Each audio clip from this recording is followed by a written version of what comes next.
Lean In: Women, Work, and the Will to Lead by Sheryl Sandberg. Picture yourself for a second. You're working at one of the hottest companies on earth, the kind of place that's equal parts chaos and genius. But here's the thing. It was built by young guys, for young guys. And right now, you're extremely pregnant.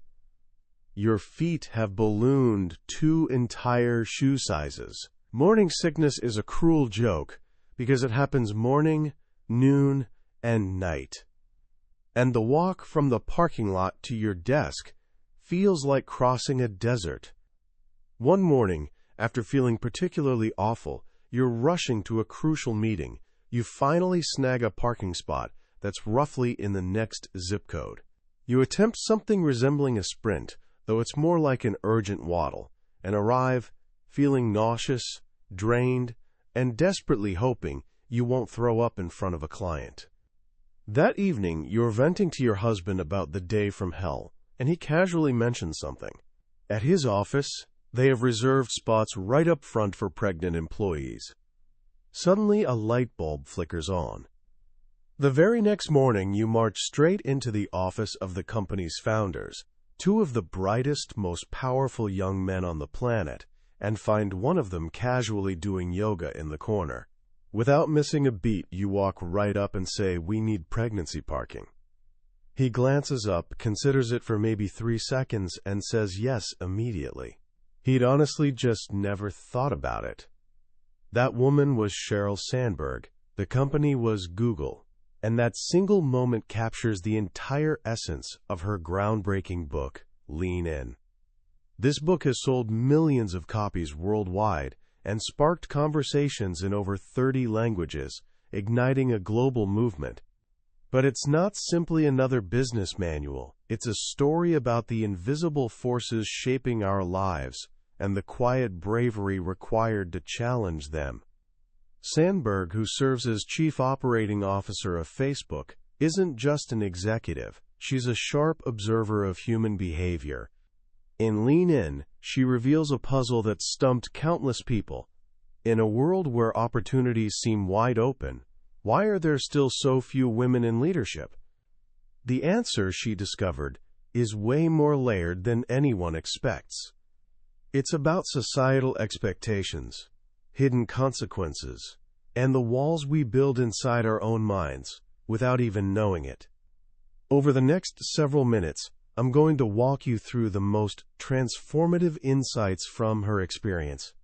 We'll dig into why ambition sometimes feels like a bad word, why success and being liked don't always match up, and why the most crucial career choice you make might have absolutely nothing to do with work. This isn't just a rundown of the book. Think of it as your field guide to navigating the world as it exists today, so you can help create the world as it should be. By the time we're done, you'll understand the hidden forces shaping your ambitions, and you'll have the tools to not just claim your seat at the table, but to build a bigger table for everyone else too. Let's start with something simple, yet kind of shocking. Men still hold most of the power in the world. When Sheryl Sandberg wrote Lean In, only 17 out of 195 countries had women leaders. In the corporate world, the numbers looked even worse. Women occupied just a tiny sliver of executive positions and board seats. This wasn't what her generation was promised. They grew up believing the tough battles were already won, that the glass ceiling had shattered, and it was only a matter of time before women claimed their rightful share of leadership roles. But as years rolled by, she noticed something odd. With every promotion, with each rung up the ladder, fewer women stood beside her. More often than not, she was the only woman in the room. Her revolution, she realized, had hit the pause button. So what went wrong? She discovered it's a messy tangle of obstacles from the outside world, and, surprisingly, barriers we create inside ourselves. She calls this the leadership ambition gap. It starts early, right from birth. Research shows parents chat more with baby girls, but they also tend to underestimate what their daughters can physically do, like crawling, while overestimating their sons. Girls get praised for being pretty and caring. Boys get praised for being clever and bold. When a little boy takes charge on the playground, he's a natural leader. When a little girl does the exact same thing, she's often labeled bossy. Sandberg knows this label intimately. She got called bossy throughout childhood.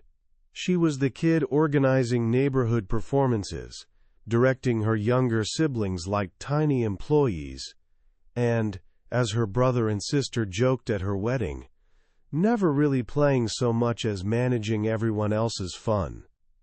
While these stories get laughs now, she admits that for years she carried a bit of shame. It felt wrong for a girl to be so commanding.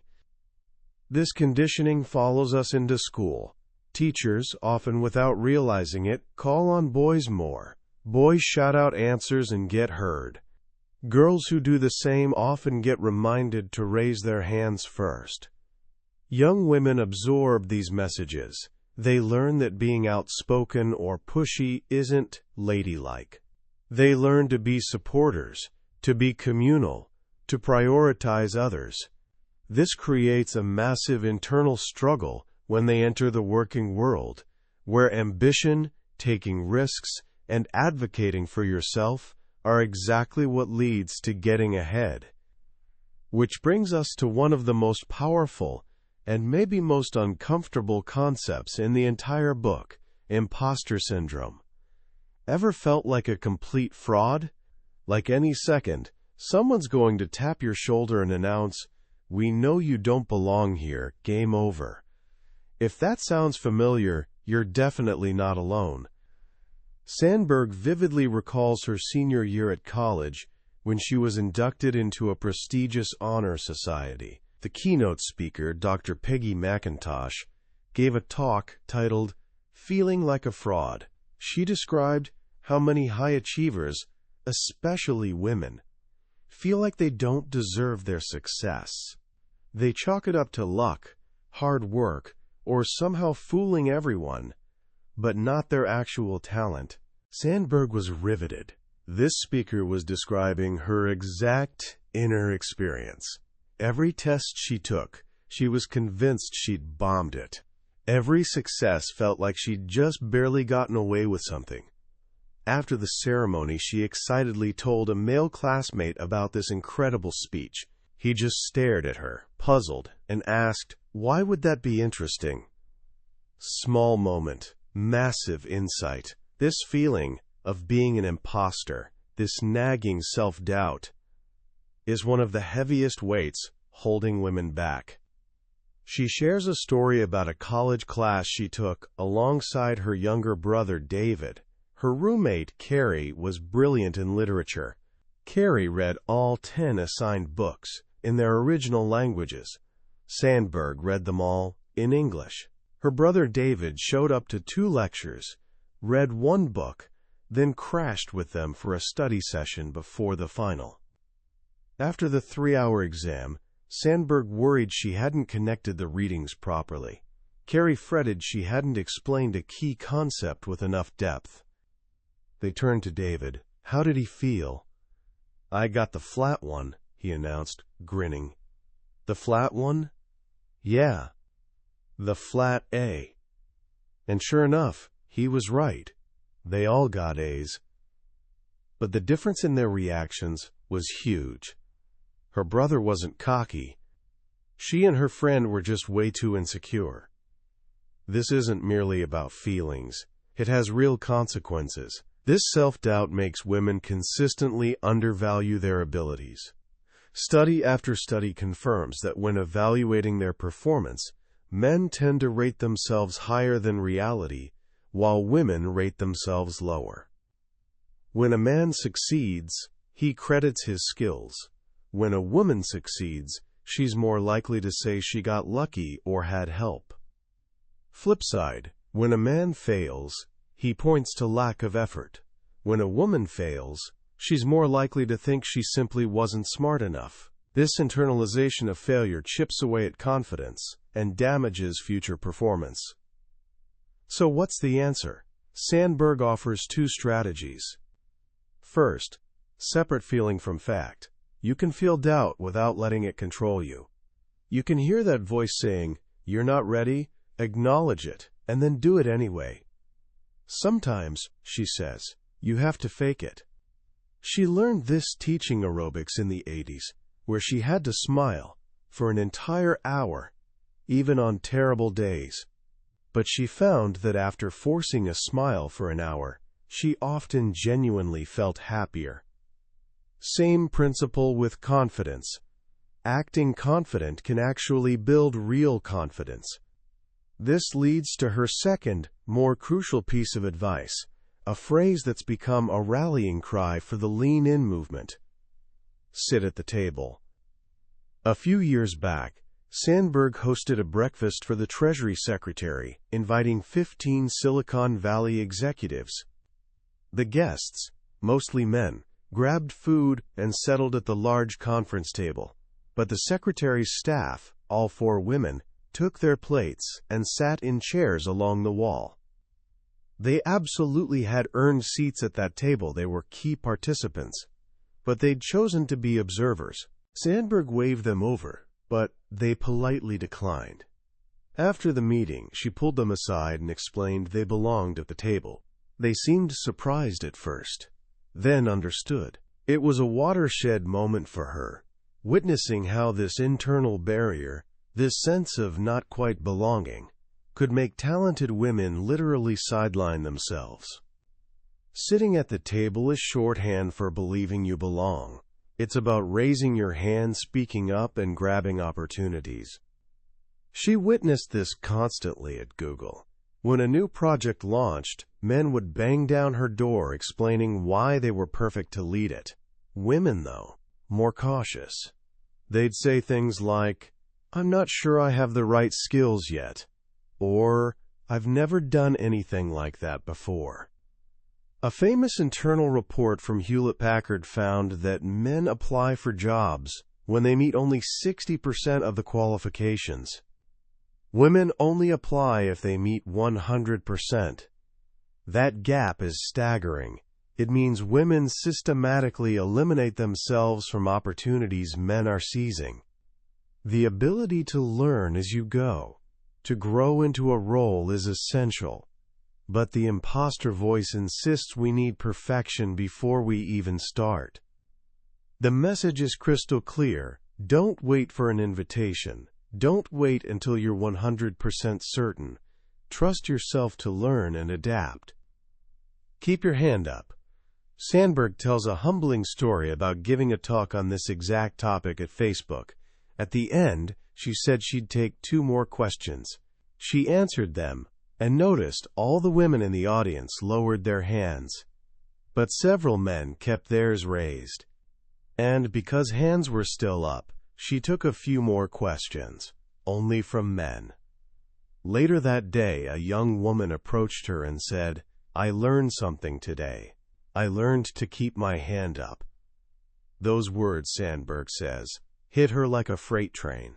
Even while speaking about gender issues, she'd been blind to one unfolding right in front of her. So step 1 is leaning into your ambition. Fighting that inner critic, sitting at the table, keeping your hand raised high. But what happens when you actually do it? What happens when you're ambitious, confident, and successful? For men, it's straightforward. People like them more. For women, way more complicated. Which brings us to the most eye-opening experiment in the book. In 2003, professors at Columbia and NYU used a real Harvard Business School case study about a successful venture capitalist named Heidi Roizen. Heidi was described as brilliant, using her outgoing personality and massive network to become a tech industry powerhouse. The professors gave the case to 2 student groups. Group 1 read it exactly as written. Group 2 read the identical story with just 1 word changed. Heidi became Howard. Students were then asked their impressions. Both groups rated Heidi and Howard as equally competent. Makes sense. Their achievements were identical. But when it came to likability, the results were stunning. Howard seemed like a fantastic colleague, a visionary, the kind of guy you'd love working for. Heidi, however, came across as selfish, not the type of person you'd want to hire or work for. She seemed aggressive and political. Same actions, same words, same success. Different gender created a completely different impression. This, Sandberg argues, is the core reason women get held back. We have deeply ingrained cultural expectations that men should be assertive, decisive, driven. Women should be sensitive, nurturing, communal. When Howard acts like a go-getter, he's meeting expectations. We reward him. When Heidi acts like a go-getter, she's violating expectations.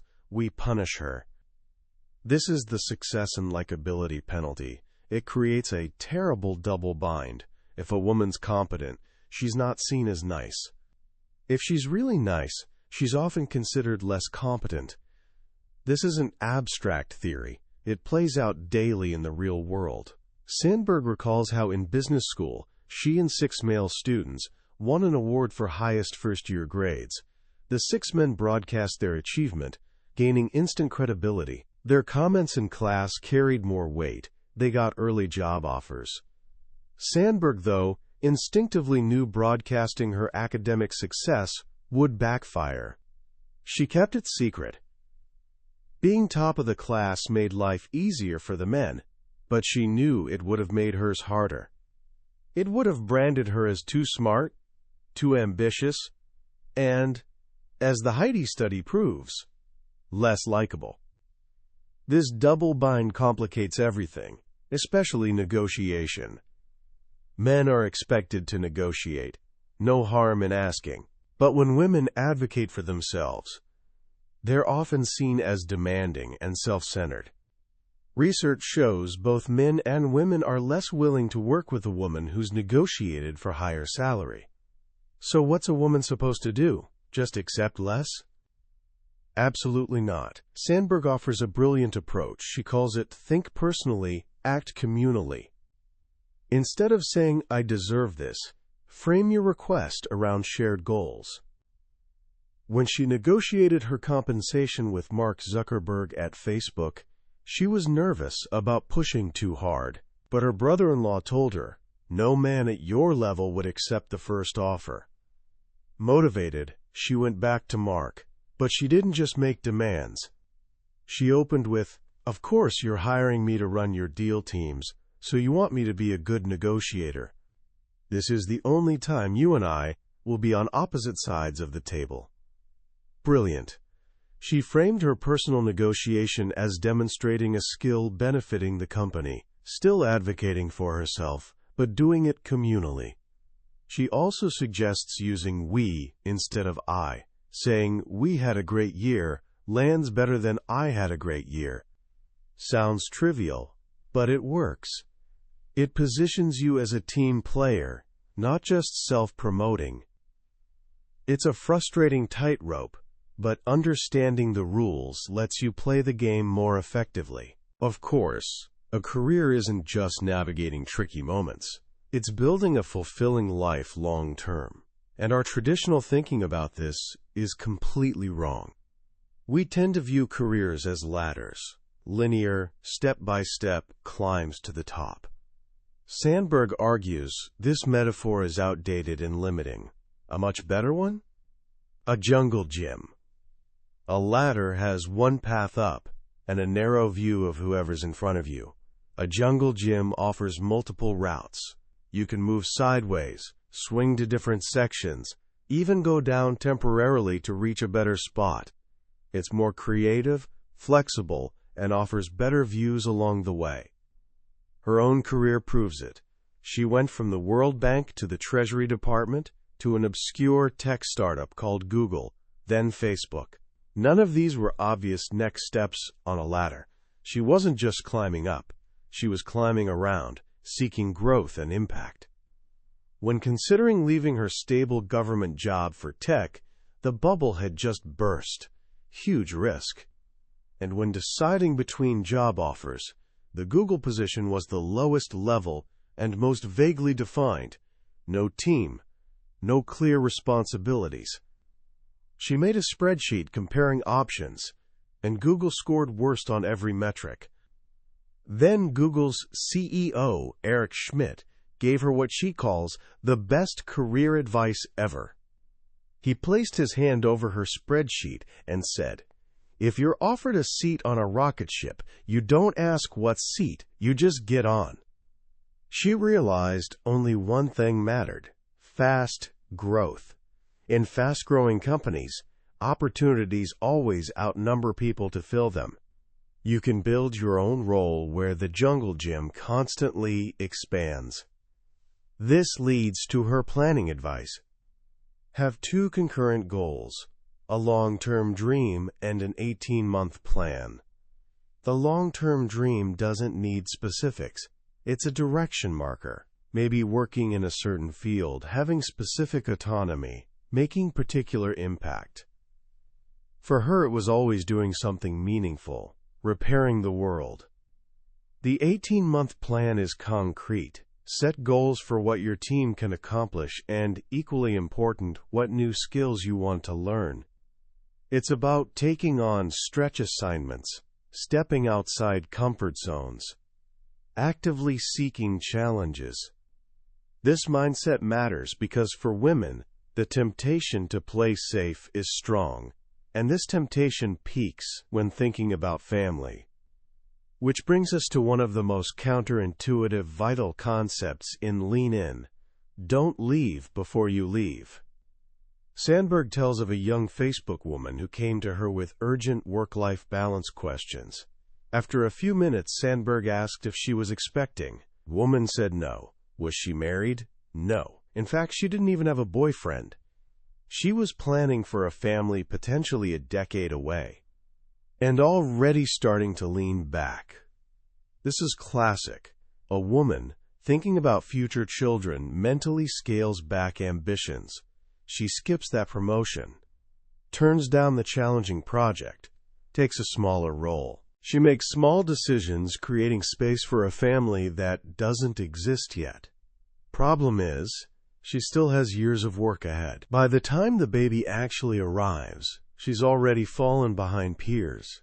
Her job is less engaging, fulfilling, and offers fewer rewards.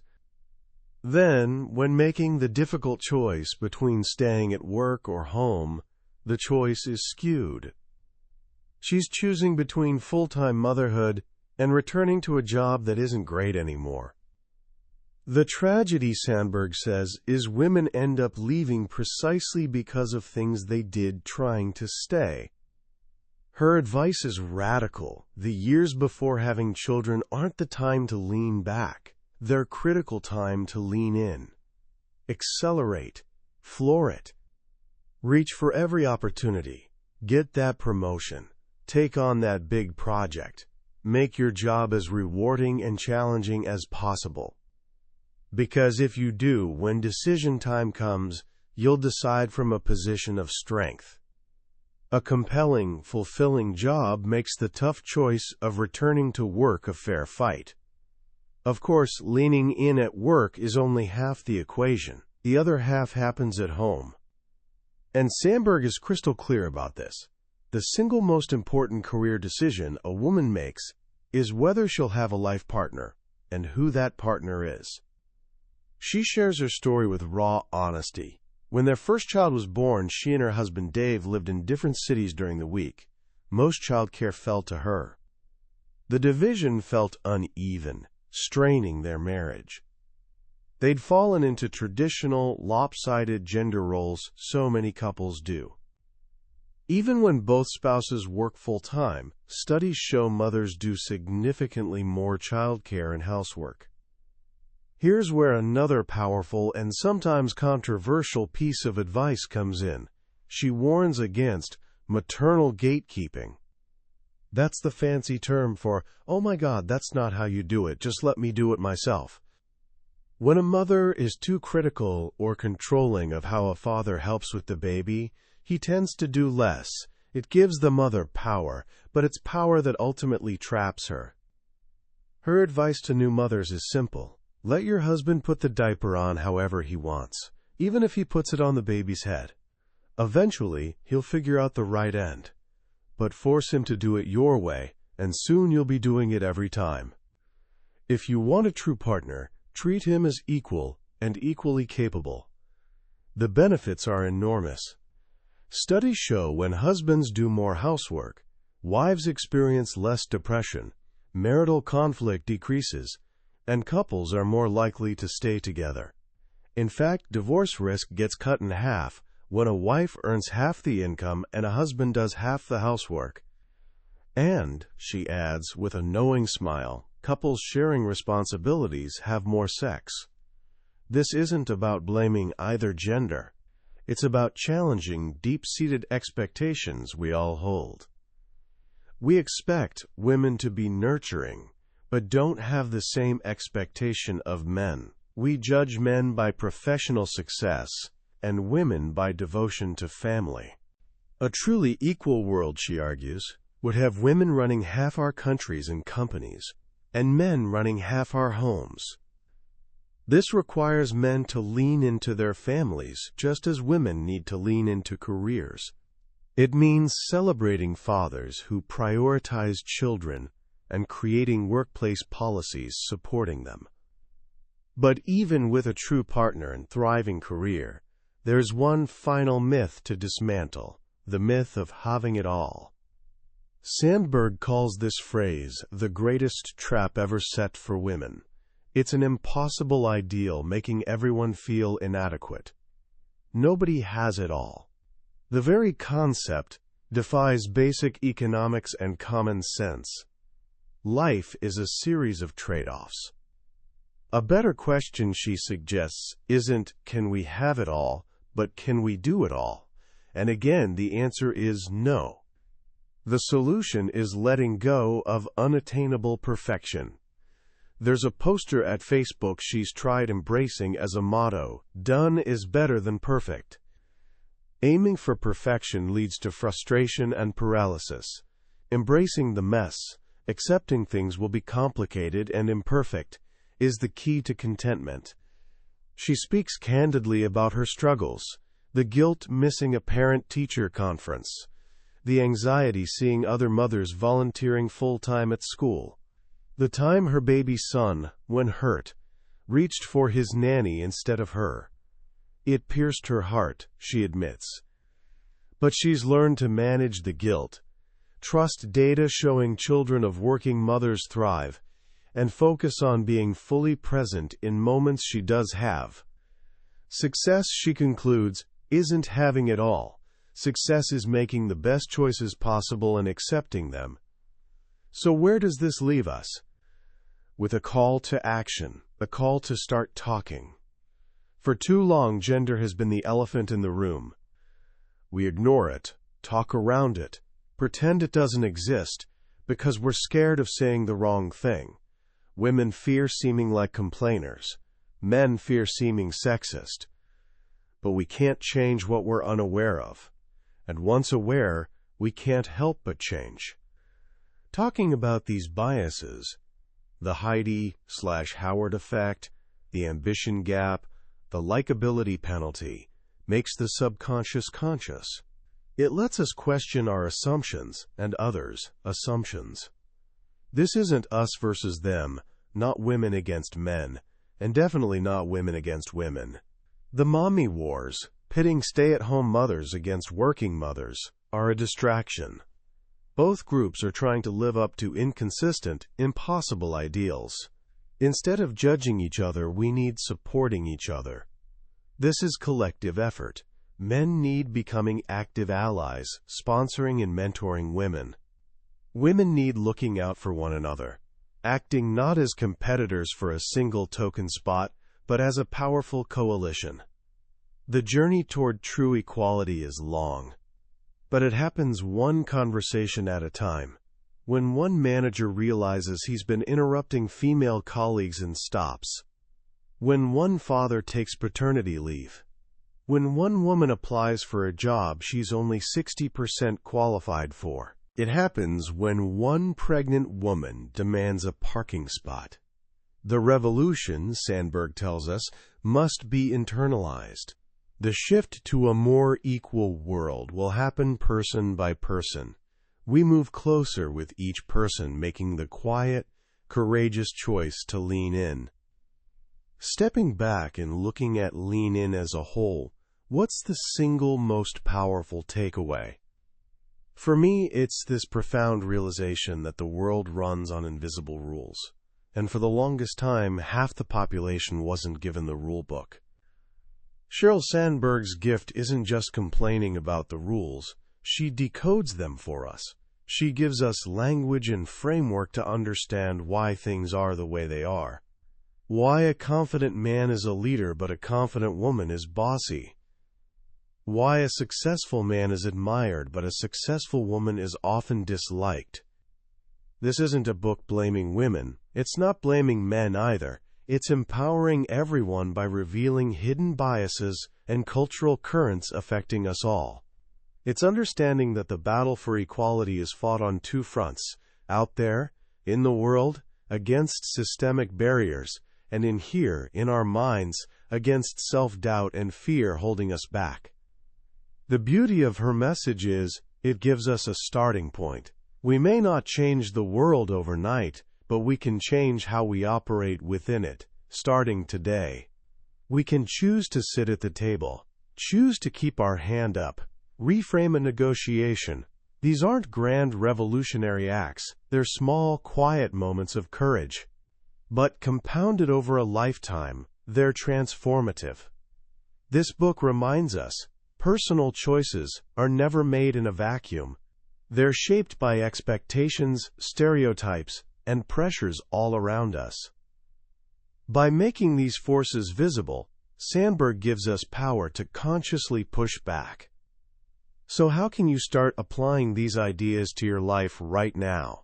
Here are 3 simple actions to consider. First, take the Sit at the Table challenge. For the next week, in every meeting, classroom, group project, consciously sit at the table, not the sidelines. Don't take the chair against the wall. Take a seat where the action is. Notice how it changes your physical posture, mindset, and willingness to contribute. It's a small, physical shift, creating a huge mental one. Second, apply the Heidi/Howard lens. Next time you hear a female leader, teacher, coach, or classmate described as too aggressive, difficult, or not a team player, pause. Ask yourself, would I use the same word describing a man who acted the exact same way?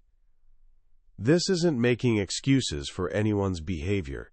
It's training yourself to spot unconscious bias in the world and in yourself. Third, start one conversation. Lean In's final message is real change begins when we stop being silent. Pick one idea from today that resonated: the imposter syndrome, the jungle gym, the myth of doing it all, and share it with one person, a friend, parent, teacher. Ask what they think. You don't need all the answers. The goal isn't winning a debate. It's opening a door. In the end, leaning in isn't about being aggressive or selfish. It's having courage to be ambitious in any pursuit. It's believing in your potential and taking ownership of your growth. It's choosing to bet on yourself. And it's a vital step toward building a world where every single one of us, regardless of gender, is free to pursue dreams with passion and purpose. A world where there are no female leaders, just leaders. That was a summary of Lean In by Sheryl Sandberg. We've touched on the big ideas today, but I have to be honest. A summary can only be a map. It can't replace the journey itself. The real magic happens in quiet moments when you're reading, when a particular story or single sentence resonates in ways you didn't see coming. This overview is designed to help you decide if this book deserves your time. If anything we've talked about today sparked a question or lit a fire in you, I encourage you to grab a copy. Reading it isn't just gaining knowledge. It's an experience that can genuinely change how you see yourself and the world. You can find a link to the book in the description below. Also, if you found this journey valuable, I'd be grateful if you'd hit that like button and subscribe to the channel. That way, you won't miss our next exploration into another life-changing book from the billionaire's bookshelf. Let's keep learning and growing together.